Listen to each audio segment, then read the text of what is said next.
So now we are going to ask for some brief remarks from Marc Ang, who's the president of Asian Industry B2B. Yeah, thank you so much, Ying. Thank you, Linda, for your wonderful statement as well. It's so great to work with you guys. And within just a week, cobbled together basically hundreds of organizations around the country in geographic, major geographic areas like Washington, California, Maryland, and we also have representatives from Houston and I believe New York and different parts of the country. So thank you so much for seeing that there is a common thread and a desire for action. I also want to thank the media. Thank you for all you guys that are here searching for the truth and wanting to cover the truth. It is because of the media and this attention and the activism from a lot of people from the left and the right to create this moment where for the first time Asian Americans are getting the time of the day in the spotlight. It's very important because sadly it has to be, from these dire circumstances, but from tragedy always comes wonderful things that can happen to further our community's goals and our community standing. So I want to chat a little bit about that today. The first thing I want to hit though is the overall national coverage of the attacks on Asians. I think that while well-intentioned to have to shine the light on certain incidents such as Atlanta, there was a quick knee-jerk reaction to further certain narratives and at the expense of others. And with Atlanta, I think there was some false email that originally circulated and created a false narrative of a white supremacy issue that certainly did not materialize. It was found out even by Snopes, a fact-checking website, that that was indeed a fabricated and false email. And that Atlanta, in the next few days, because the shooter who had murdered 6 Asian American women, as well as 2 other non-Asian American women, revealed his motivations and was revealed to be more of an issue of a sex crime rather than a racially motivated crime. And that was obvious because he was a patron of these massage parlors. And instead of having a national discussion about certain issues that do affect the community at large, especially regarding sex crimes like this, that did not get the airplay because a false narrative was instead put out there. So I really encourage the media to start looking at different angles of these events that have happened, and not to jump to conclusions, and also to highlight some really empowering moments. As sad as the attack on Miss Xiao was in Northern California, she ultimately prevailed against her attacker, bruises and all. She was able to raise $1 million with her GoFundMe and dedicate it back to the cause.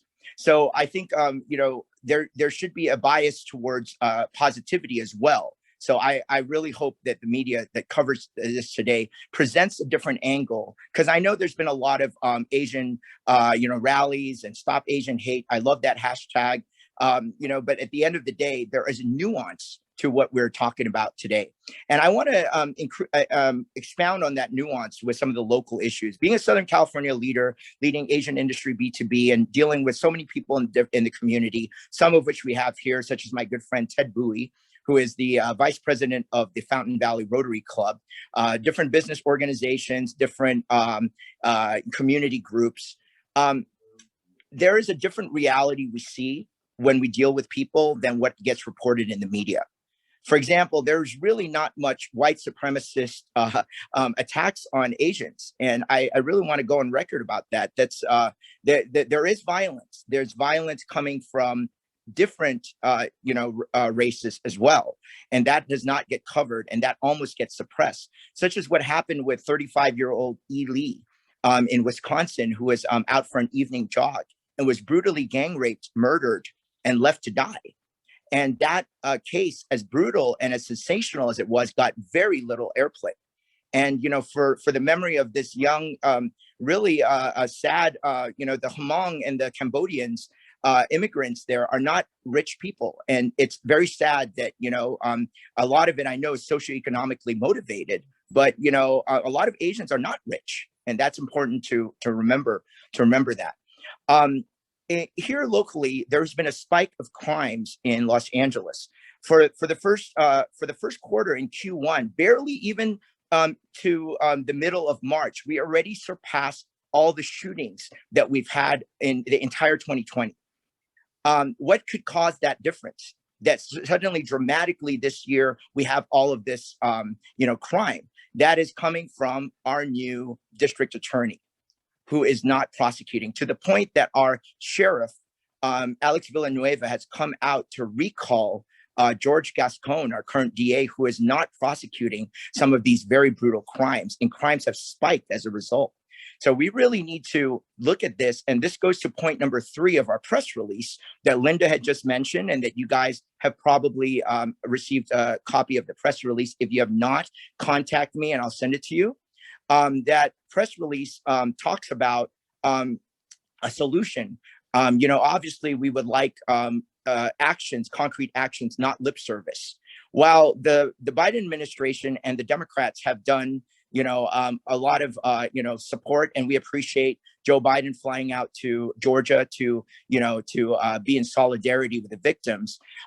We need to have concrete action. And Kamala Harris, the VP, and also a Californian, is a natural choice due to her Asian heritage.